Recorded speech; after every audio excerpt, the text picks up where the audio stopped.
మిత్రమా, గాయపరిచిన గతాన్ని, కలిసిరాని కాలాన్ని నిందిస్తూ కూర్చుంటే జీవితంలో కుంగిపోవడం తప్ప సాధించలేము. అన్నిటినీ మర్చిపోయి ముందుకు సాగినప్పుడే మనం అనుకున్నది సాధించగలమని గుర్తుపెట్టుకో మిత్రమా. అయితే కష్టపడితేనే అందాన్ని, ఆనందాన్ని చూడగలము. ఎప్పుడూ నవ్వుతూ ఉండే వారిలో చెప్పలేనంత దుఃఖం చాలా ఉంటుంది. కానీ ఎవరికీ చెప్పుకోలేరు. ఎందుకంటే మన బాధను కూడా హేళన చేస్తారు.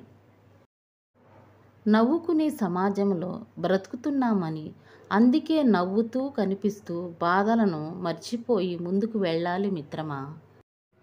ఆలోచనలు ఎప్పుడూ కూడా కొత్తగానే ఉండాలి. మనల్ని మనం పునర్నిర్మించుకోవడానికి మరో కొత్త లక్ష్యానికి గొప్ప ప్రారంభం. నీకు అలా చేరే వరకు నీ వల్ల కాదు అనే మనుషుల మాటల్లో మాత్రం పడద్దు మిత్రమా. మరో కొత్త లక్ష్యానికి గొప్ప ప్రారంభం నీ కల. చేరే వరకు నీ వల్ల కాదు అనే మనుషుల మాటల్లో మాత్రం పడద్దు మిత్రమా. డబ్బు విలువ, అలాగే బ్రతుకు విలువ తెలిసిన వారు ఎదుటివారి సంపాదనలో వేలు పెట్టరు.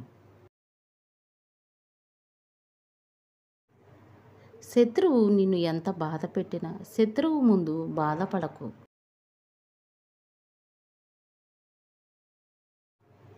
ఎందుకంటే నీ బాధ వారికి ఇంకా సంతోషాన్ని ఇస్తుంది. కానీ కనికరించేలా చేయడం నవ్వుతూనే ఉండు. నీ నవ్వే వారికి గుండెల్లో మంట పెట్టేదని గుర్తుంచుకో మిత్రమా.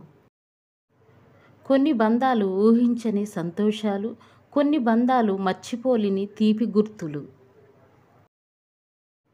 జీవితం అంటే ఇంతేనా అని ఇప్పుడు మీకు అనిపించవచ్చు మిత్రమా.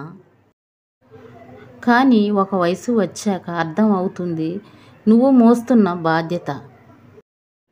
నిన్ను నమ్మి తన స్వచ్ఛమైన మనసులో తన జీవితంలోకి ఆహ్వానించిందని అర్థం.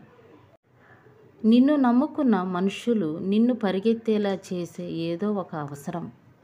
ఒక స్త్రీ తనంతట తానే నిన్ను కోరుకుంటే దాని అర్థం ఏమిటో తెలుసా మిత్రమా. మిత్రమా, తీయగా ఉంటే మింగేస్తారు, చేదుగా ఉంటే ఉమ్మేస్తారు. అందుకే మనం ఎప్పుడూ కూడా ఉప్పులా ఉండాలి. ఎంతవరకు అవసరమో అంతవరకే వాడుకుంటారు.